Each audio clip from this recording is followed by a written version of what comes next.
"You're too small, but I'll make it fit," the towering rancher whispered to the trembling black mail-order bride stepping off the dusty stagecoach, his massive frame casting a shadow over her delicate form.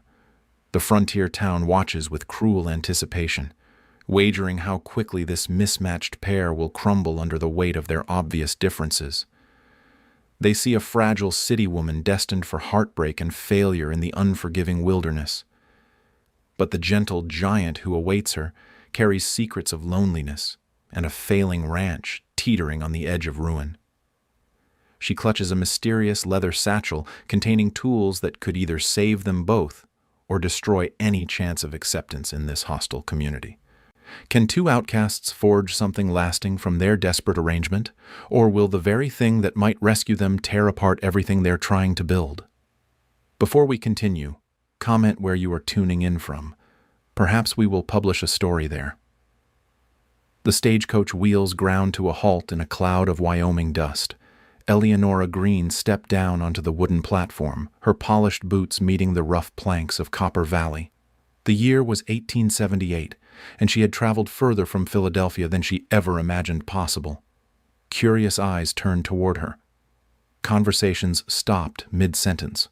A well-dressed black woman was not a common sight in this remote frontier settlement. She smoothed her traveling dress and lifted her chin, determined not to show the fear churning in her stomach. A shadow fell across her path. She looked up to see a man who seemed to block out the sun itself. Malcolm Everett stood nearly 7 feet tall, his broad shoulders stretching the fabric of his work shirt. His weathered hands could have wrapped around her waist twice over. The townspeople stepped back instinctively. Even the stagecoach driver seemed eager to complete his business and leave. Malcolm's voice rumbled like distant thunder. "Miss Green?" She nodded, unable to find her voice. He noticed her small traveling bag and reached for it with surprising gentleness. "Welcome to Copper Valley." The ride to his ranch passed in awkward silence. Ellie clutched a worn leather satchel in her lap, the weight of it both comforting and heavy with secrets. Through the wagon's side, she watched endless stretches of grassland punctuated by distant mountains. Malcolm's ranch house sat alone against the vast landscape. It was modest, but well-maintained. As they approached, she noticed something odd. The porch railing had been lowered. The front steps seemed shorter than they should be for a man of his size. Inside, more peculiarities revealed themselves. Kitchen shelves hung at unusual heights. A footstool sat beside the wash basin. He had tried to modify his world for someone much smaller. "I wasn't sure what you'd need," he said, watching her take in the changes. Before she could respond, the sound of approaching horses interrupted them. Through the window, she saw 3 women riding up the path with the determination of an invading army. Agnes Brickwood dismounted first. Her steel-gray hair was pulled back severely, and her dress spoke of Eastern refinement transplanted to frontier soil. She was clearly the type of woman who appointed herself guardian of community standards. "We've come to meet your new arrangement," Mrs. Brickwood announced, sweeping into the house without invitation. Her companions followed. Mrs. Porter, thin and nervous. Mrs. Caldwell, whose expensive riding habit suggested significant wealth. They formed a semicircle around Ellie like judges at a tribunal. "How interesting," Mrs. Brickwood said, her tone suggesting anything but genuine interest. "And where exactly did you say you were from, dear?" "Philadelphia." "How refined. And your previous employment?" "I was a seamstress." The women exchanged glances loaded with meaning. Mrs. Porter whispered something behind her gloved hand. "Well," Mrs. Brickwood continued, "frontier life is quite different from city comforts. The work is demanding. The isolation can be overwhelming. Many arrangements like this prove to be temporary." Malcolm's jaw tightened. "Ellie will do just fine." "Of course she will," Mrs. Brickwood replied with false sweetness. "I'm sure you'll both discover exactly how well suited you are to this situation." After the women departed, an uncomfortable quiet settled over the house. Malcolm busied himself with preparing a simple dinner, while Ellie explored her new surroundings. Everything felt oversized for her, yet she could see his careful attempts to accommodate her presence. The sound of another horse approaching broke their silence. This time, Sheriff Luke Mathers dismounted alone. He was a man in his 40s with the measured movements of someone accustomed to keeping peace in difficult situations. "Evening, Malcolm, ma'am." He touched his hat toward Ellie. "Wanted to stop by and offer a proper welcome to Copper Valley." His tone was diplomatic but carried an undertone of concern. "Appreciate that, Sheriff. Things can be challenging out here for folks who are still finding their place in the community. Just wanted you both to know my door's always open if you need anything." The warning was politely delivered, but unmistakable. As darkness fell, a third visitor arrived. Grace Morgan was a widow who worked a small spread adjacent to Malcolm's land. Unlike the earlier visitors, she came bearing fresh bread and genuine warmth. "Thought you might appreciate something homemade after your journey," she said, handing the loaf to Ellie. "That's very kind." Grace studied Ellie with curious but friendly eyes. "Takes courage to start over in a new place. Hope you'll find what you're looking for here." Later, as Malcolm tended to the evening chores, Ellie walked the perimeter of the house. In the fading light, she could see cattle in the distant pastures. Even from this distance, something about their behavior troubled her. Several animals moved with the listless gait she recognized all too well. She gripped her leather satchel tighter. Inside were instruments and remedies that represented knowledge passed down from her father, knowledge that could change everything. But revealing that knowledge would mean exposing secrets she had traveled 1,000 miles to protect. Malcolm returned from the barn, his massive frame silhouetted against the darkening sky.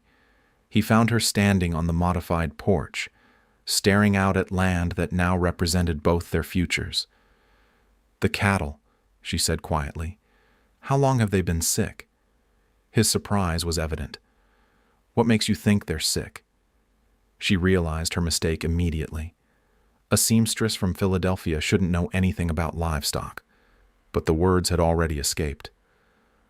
"I just noticed some of them seemed to be moving strangely." Malcolm studied her face in the lamplight filtering through the window. For a moment, she thought he might press the question. Instead, he simply nodded. "Been losing them for months. Can't figure out what's wrong." Ellie's hand moved instinctively toward her satchel, then stopped. The choice before her felt impossibly heavy. Remain silent and watch his livelihood crumble, or reveal the truth and risk everything she had fled Philadelphia to escape. The morning sun revealed the full extent of Malcolm's troubles. Ellie followed him across the pastures, her boots sinking into the soft earth. Up close, the cattle's condition was worse than she had imagined from the house. Several animals stood with their heads lowered, breathing labored. Others had stopped eating entirely. The symptoms painted a clear picture that made her chest tighten with recognition. "Doc Miller came out last month," Malcolm said, his voice heavy with defeat. "Said there wasn't much to be done. Told me to prepare for losing most of the herd." Ellie watched a young calf struggle to keep up with its mother. The sight broke something loose inside her chest. Her father's voice echoed in her memory, teaching her that knowledge unused was knowledge wasted. What did Doc Miller diagnose? Malcolm shrugged. Said it was probably some kind of lung fever. Claimed it would run its course. The words hit her like a physical blow. Lung fever was treatable if caught early. These animals were suffering needlessly. "Malcolm," her voice came out steadier than she felt. "I need to tell you something." He turned toward her and she saw her own reflection in his eyes, a small woman in traveling clothes who was supposed to know about fabric and thread, not livestock and disease. "My father wasn't just any man in Philadelphia. He was Dr. James Green." The name clearly meant nothing to Malcolm, but she pressed on. "He was one of the first colored veterinarians in Pennsylvania. Maybe the first. He taught me everything he knew because he believed knowledge shouldn't die with the person who carries it." Malcolm's expression shifted from confusion to disbelief to something that might have been hope. "You're saying you know about animal medicine?" "I'm saying your cattle don't have lung fever. They have parasitic bronchitis. And it's completely treatable." She walked to the nearest sick animal, a young bull that barely lifted his head at her approach. Her hands moved with practiced confidence, checking his gums, listening to his breathing, examining his eyes. "See how his breathing is shallow but rapid? The way his ribs show even though there's grass everywhere? Classic signs of lungworm infestation.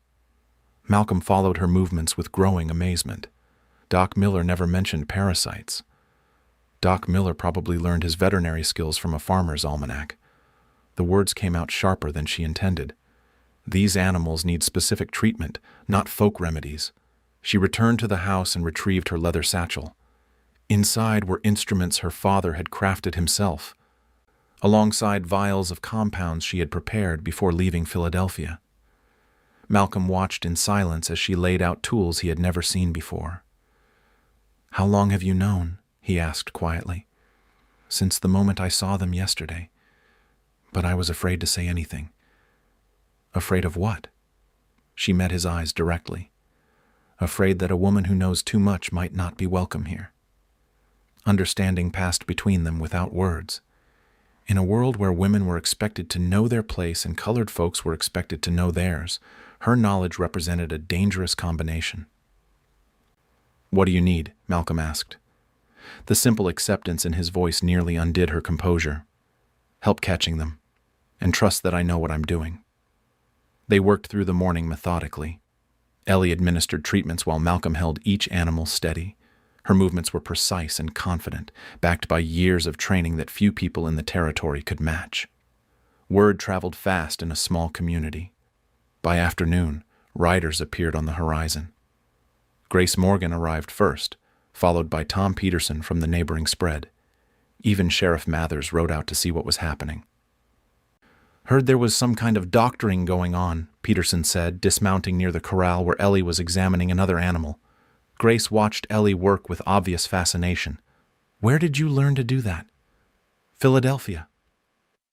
The simple answer satisfied no one, but Ellie offered no elaboration. She finished her examination and marked notes in a small journal. "These treatments," Sheriff Mathers said carefully, "are they something Doc Miller recommended?" "Doc Miller diagnosed lung fever," Malcolm replied. "Ellie thinks it's something else entirely." Peterson laughed, but there was no humor in it. And what would a seamstress from back east know about cattle diseases? Ellie straightened to her full height, which still left her looking up at every man present. "I know that these animals will start showing improvement within 48 hours. I know that the treatments I've administered will clear their systems of parasites Doc Miller never bothered to test for. And I know that this herd will not only survive, but thrive."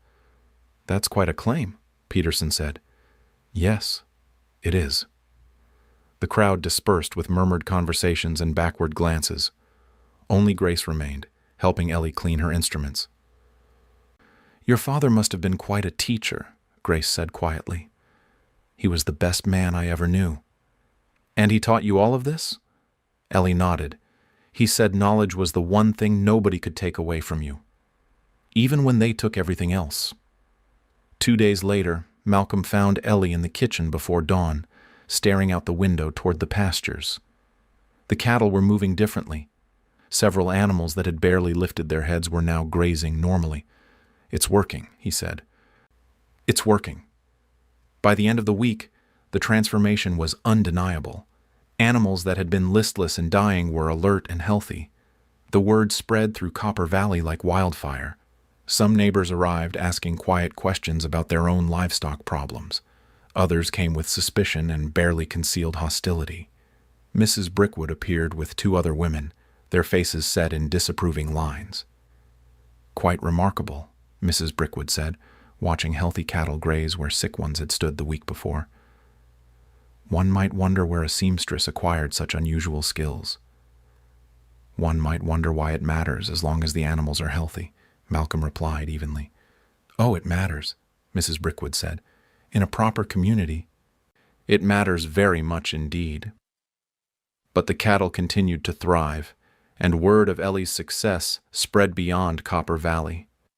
The truth was out now, impossible to contain.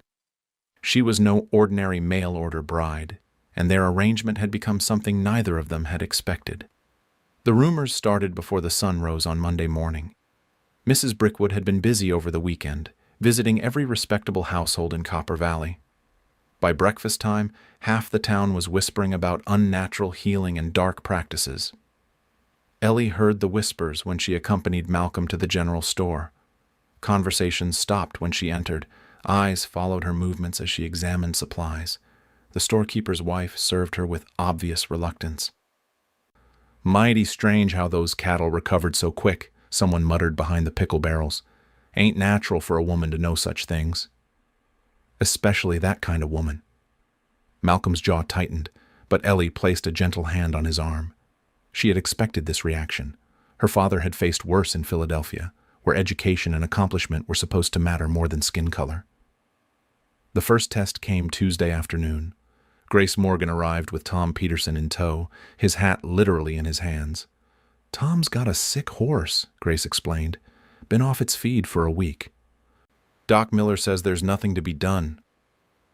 Peterson looked uncomfortable, asking for help from someone he had dismissed days earlier. "Grace says you might take a look."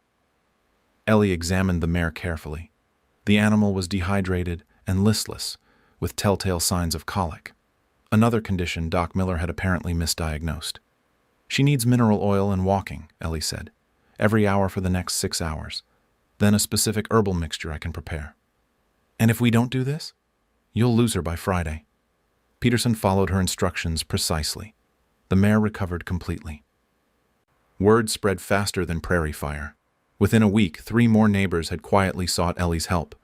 A dairy cow with mastitis, sheep showing signs of foot rot, a prize bull that had stopped breeding. Each case presented challenges that Doc Miller had either ignored or misunderstood. Each success built Ellie's reputation while simultaneously fueling opposition to her presence. Mrs. Brickwood organized her campaign with military precision. She hosted afternoon teas where concerned citizens discussed the threat to proper order. She visited the minister to express worries about ungodly practices. She even wrote letters to territorial authorities about unlicensed medical activity. The breaking point came when Thomas Caldwell arrived at Malcolm's ranch unannounced. Caldwell owned the largest spread in the territory and carried influence to match his wealth. "Heard you've got quite a talented woman here," Caldwell said, dismounting from an expensive stallion. "Ellie knows her business," Malcolm replied carefully. Caldwell studied Ellie with calculating eyes. "I've got cattle problems money can't seem to solve. Lost 40 head this season alone. Doc Miller's treatments aren't working. Maybe you should ask Ellie to take a look." "That's exactly what I'm here to discuss." Caldwell's attention shifted entirely to Ellie. "I'll pay you $50 a month plus room and board to manage my livestock health. That's more money than most men in this territory see."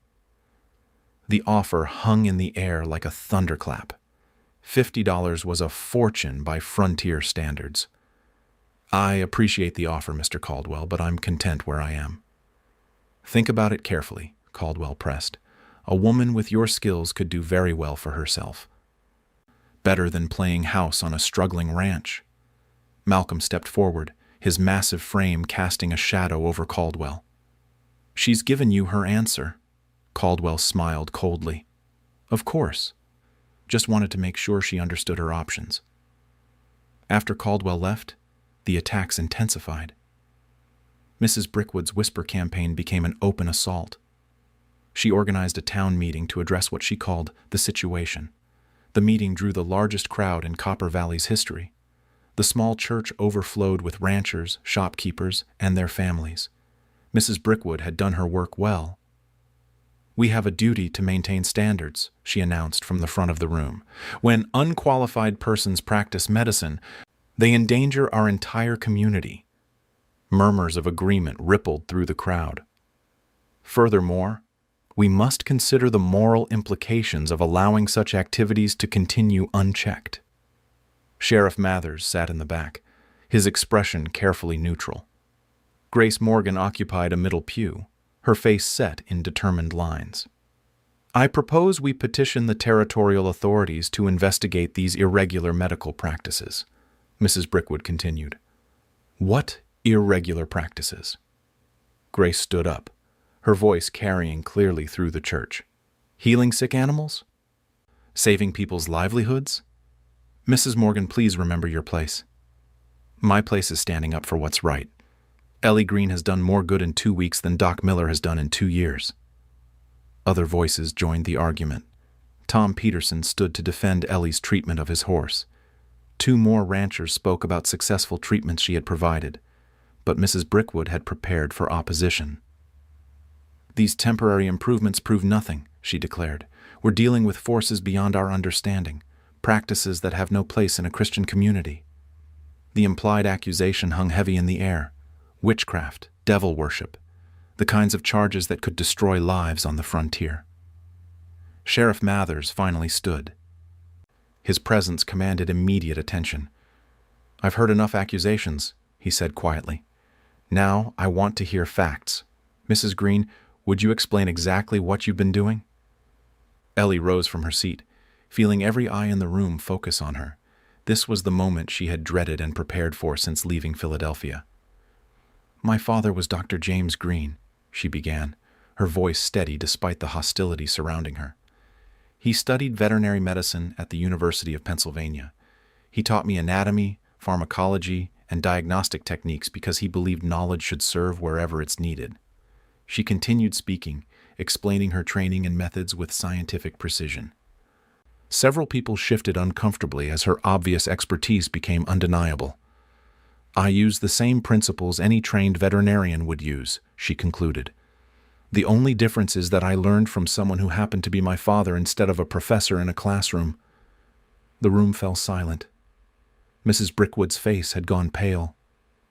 Sheriff Mathers nodded slowly. "Sounds like proper medical training to me. I don't see any laws being broken. But surely the territorial authorities should make that determination," Mrs. Brickwood protested. "Maybe they should," Mathers replied. "But until they do, Mrs. Green has every right to help her neighbors." The meeting dissolved into heated discussions and uncertain glances. As people filed out, the community remained clearly divided. But something important had changed. Ellie had declared herself openly, and Sheriff Mathers had taken a stand. The real battle was just beginning. The first snow arrived 2 weeks early, carried on winds that howled down from the mountains with unprecedented fury. What began as scattered flakes became a relentless assault that transformed the Wyoming landscape into a frozen wasteland. Malcolm stood at the kitchen window, watching the storm intensify. "Never seen it come this hard this fast." Ellie joined him, noting the way the wind drove snow horizontally across the pastures. Her father had taught her to read weather patterns, and everything about this storm spelled disaster for livestock across the valley.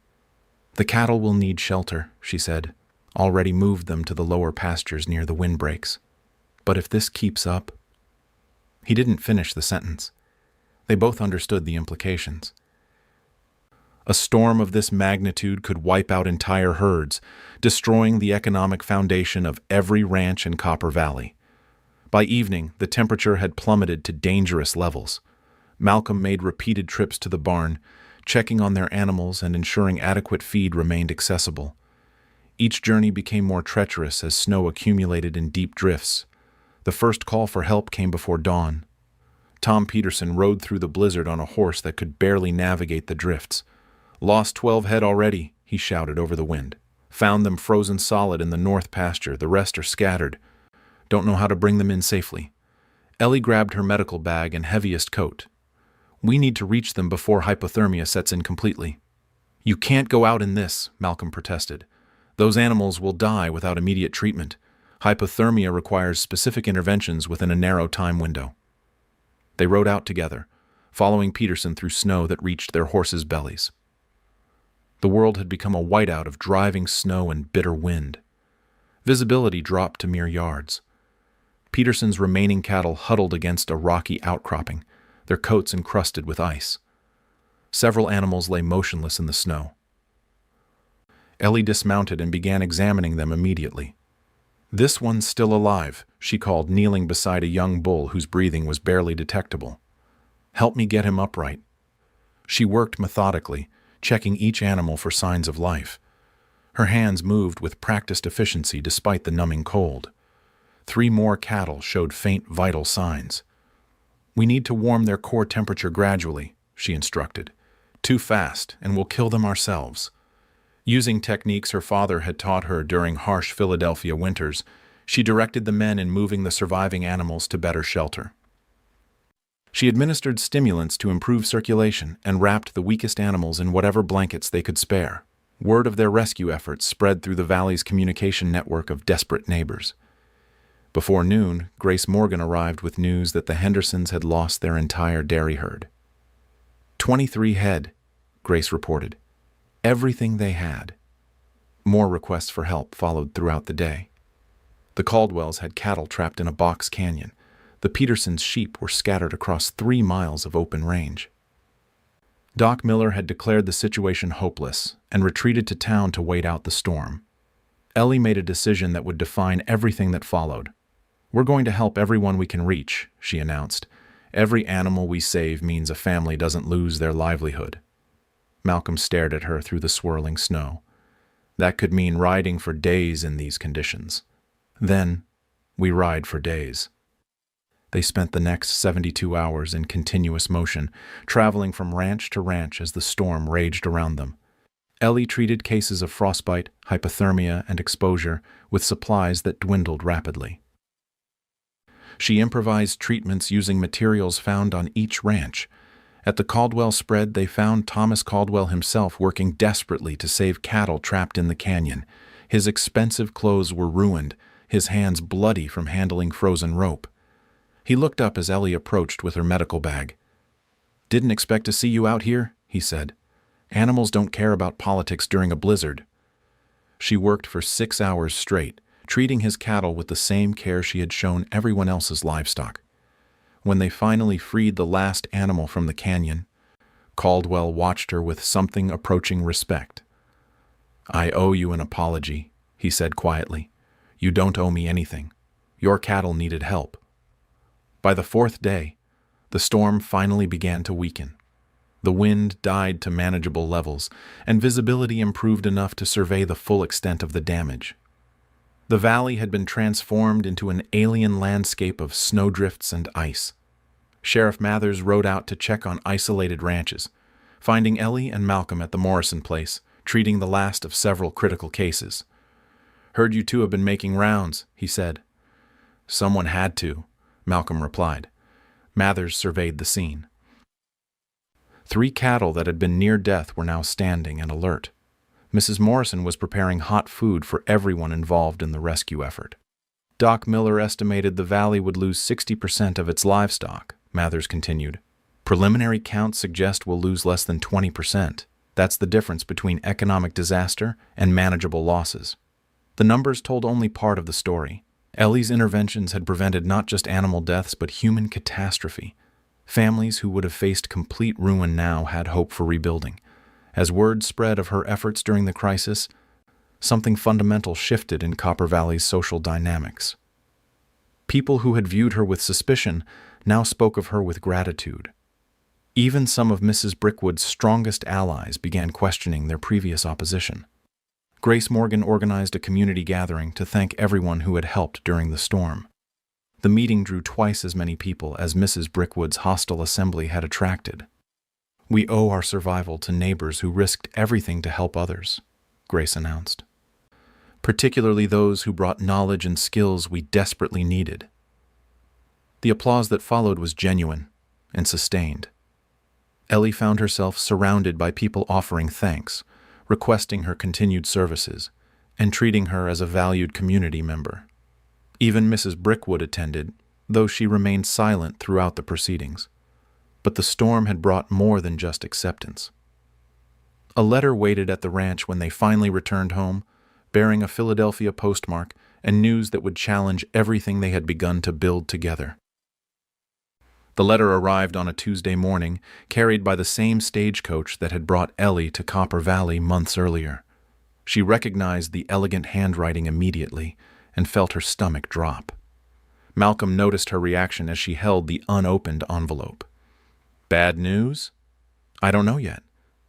She retreated to the privacy of their bedroom before breaking the wax seal. The letter was from Dr. Harrison Webb, her father's former colleague at the University of Pennsylvania. The words blurred as she read them twice, then a third time. Dr. Webb wrote that her father's extensive research notes and clinical observations were being donated to establish the first comprehensive veterinary curriculum in the country. The new Philadelphia College of Veterinary Medicine wanted her to help develop the program. Her hands trembled as she absorbed the implications. This was the opportunity her father had dreamed of but never lived to see. A chance to legitimize veterinary medicine as a true profession rather than a collection of folk remedies and guesswork. More importantly, it was a chance to become one of the first officially recognized veterinarians in America. Not just a woman practicing animal medicine in secret, but a credentialed professional with institutional backing. Malcolm found her sitting on the bed an hour later, the letter still clutched in her hands. "What does it say?" She handed him the letter without speaking. He read it slowly, his expression growing more serious with each paragraph. "This is important," he said finally. "It's everything my father worked toward his entire life. Then you have to go." The simple statement hit her like a physical blow. "Malcolm, this is bigger than us, Ellie. Bigger than Copper Valley. You could change how the whole country thinks about animal medicine." She looked at him through eyes that had begun to fill with tears. "And leave behind everything we've built here? What we've built will always be here. But this opportunity won't wait." The next few days passed in a haze of difficult conversations and sleepless nights. Word of the Philadelphia offer somehow spread through the Valley's gossip network. People began treating her differently, as if she were already gone. Grace Morgan arrived Thursday afternoon with fresh bread and obvious concerns. "Heard you might be leaving us," she said without preamble. "Nothing's decided yet. But you're considering it." Ellie nodded reluctantly. Grace set down the bread and took her hands. "I won't pretend we don't need you here, but I also won't pretend this isn't the chance of a lifetime." The community response surprised Ellie with its complexity. Some people seemed relieved at the prospect of her departure, still uncomfortable with her unconventional knowledge and status. Others appeared genuinely distressed at losing someone who had become essential to their livestock operations. Sheriff Mathers stopped by Friday evening with news that complicated her decision further. "Been corresponding with territorial authorities about establishing an official veterinary position," he said. "Territory's growing fast. Need someone with proper credentials to oversee livestock health on a larger scale. You're offering me a job? Offering you the chance to build something permanent here. Official recognition, government backing, salary and authority to go with your skills." The offer represented legitimacy and stability in a place where she had found acceptance. It also meant staying with Malcolm and the community they had fought to build together. But it paled in comparison to the Philadelphia opportunity. Tom Peterson organized what he called a community appreciation dinner at the church. Nearly everyone in Copper Valley attended, including people who had initially opposed her presence. "Want to make sure you know how much you mean to all of us," Peterson announced. "Whatever you decide, you'll always have a place here." Even Mrs. Brickwood approached her after the dinner, her manner stiff but sincere. "I owe you an apology," she said quietly. "I let fear and prejudice cloud my judgment. You've proven yourself to be exactly what this community needed." "Thank you for saying that." "I hope you'll consider staying, but I also hope you'll do what's best for your future." The most difficult conversation came Sunday morning when Malcolm found her staring out at the pastures where healthy cattle grazed in the spring sunshine. "You've made your decision," he said. It wasn't a question. "I have to go to Philadelphia." He nodded slowly. "I know. But I don't want to lose what we have here. You won't lose it. Distance doesn't change what matters." They stood in comfortable silence, watching their cattle graze peacefully. Everything around them represented months of hard work and growing trust between two people who had started as strangers. "There might be a way," Ellie said finally. "What kind of way?" "The program needs 6 months to establish the curriculum. After that, they'll need practitioners to test the methods in different environments." Malcolm turned toward her, hope flickering in his eyes. "You're talking about coming back. I'm talking about spending half the year in Philadelphia helping train the next generation of veterinarians, and half the year here putting those methods into practice. And I could visit Philadelphia, learn about new ranching techniques they're developing back east." The solution felt right in a way that permanent separation never could. They could honor her father's legacy while building their own future together. It would mean being apart sometimes. It would also mean building something bigger than either of us could create alone.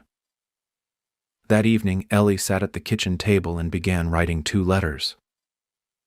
The first accepted the Philadelphia position with conditions about returning to Wyoming.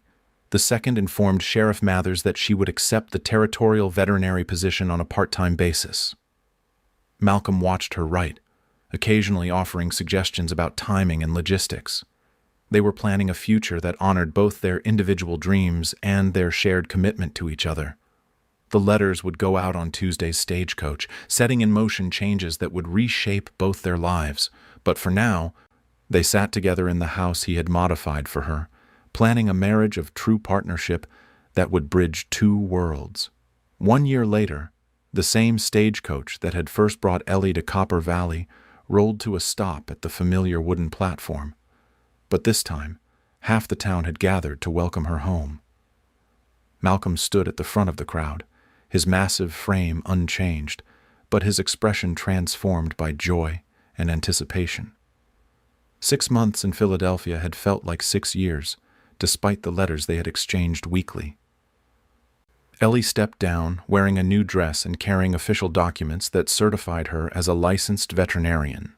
The Philadelphia College of Veterinary Medicine had not only accepted her contributions, but had requested her permanent involvement in their program. "Dr. Green," Sheriff Mathers said formally, touching his hat, "welcome back." The title felt strange, but right. She had earned it through months of rigorous examination and practical demonstration. The professors in Philadelphia had initially been skeptical of a woman who claimed extensive veterinary knowledge learned outside their institution. Her father's detailed notes and her own diagnostic abilities had quickly silenced their doubts. Grace Morgan pushed through the crowd to embrace her warmly.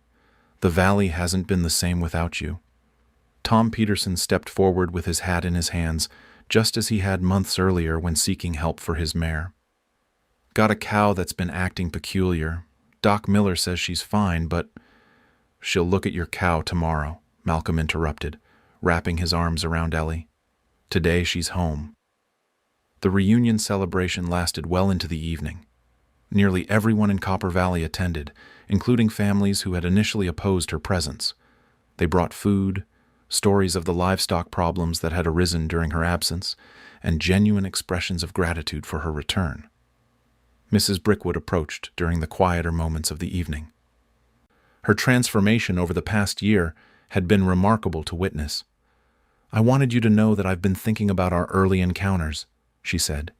"I'm ashamed of how I behaved. You were protecting your community the way you thought best. I was protecting my prejudices. There's a difference." The older woman paused, choosing her words carefully. "I've been corresponding with my sister in Denver. Told her about you and your work here. She's been advocating for similar medical services in her area." It was a small acknowledgement, but it represented a complete reversal from the woman who had once organized opposition meetings. The following weeks fell into a rhythm that felt both familiar and new. Ellie resumed her veterinary practice with enhanced knowledge gained from her Philadelphia experience. The new techniques she had learned proved invaluable for conditions that had previously baffled local ranchers. Malcolm had spent her absence expanding their ranch and implementing modern agricultural methods he had researched through correspondence with Eastern experts. Their partnership had grown stronger through separation, each bringing new skills to their shared enterprise. The official territorial veterinary position became a reality in late spring. Governor Hoyt himself traveled from Cheyenne to present Ellie with her commission, making her the first licensed veterinarian in Wyoming Territory. The territory's livestock industry depends on professional medical care, the governor announced at the ceremony. Dr. Green represents the kind of expertise we need to build a modern agricultural economy. The ceremony took place in Copper Valley's church, the same building where Mrs. Brickwood had once organized opposition to Ellie's presence. Now the entire community gathered to celebrate her official recognition. Sheriff Mathers had been promoted to territorial marshal, partly due to his progressive approach to community development. His support of Ellie during the difficult early months had gained attention from territorial authorities, impressed by Copper Valley's agricultural success. The marriage ceremony followed 2 weeks later. Malcolm and Ellie had been legally wed by proxy when she first arrived, but they wanted a real wedding celebration with their community. Grace Morgan organized the event with military precision. The church was decorated with wildflowers from the mountain meadows. Tables were arranged outside for a feast that featured contributions from every family in the valley. "We're gathered to celebrate the union of two people who have built something special together," the minister began. "Malcolm Everett and Dr. Eleonora Green have shown us what's possible when different worlds come together in mutual respect and love."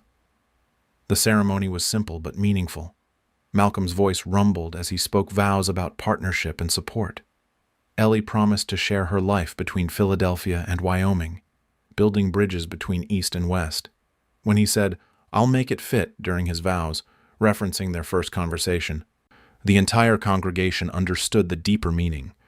They had indeed made their different lives fit together through compromise, growth, and determination. The celebration continued long into the evening. Musicians played while couples danced under lanterns strung between the trees. Children ran between the tables while adults shared stories and made plans for the future.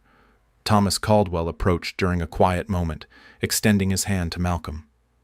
"Wanted to offer my congratulations and my apologies for how I behaved initially." "Appreciate that, Thomas." Caldwell turned to Ellie. "I've been thinking about your Philadelphia connections. Wondered if you might help me establish better breeding programs using Eastern bloodlines." The request represented complete acceptance from someone who had once tried to lure her away from Malcolm. As the evening wound down, Malcolm and Ellie found themselves alone on their modified porch, watching the last guests depart across the moonlit valley. "Any regrets?" he asked. "About which decision?" "Any of them." She leaned against his solid warmth, feeling the contentment of someone who had found her place in the world. "The only regret I have is that my father couldn't see this.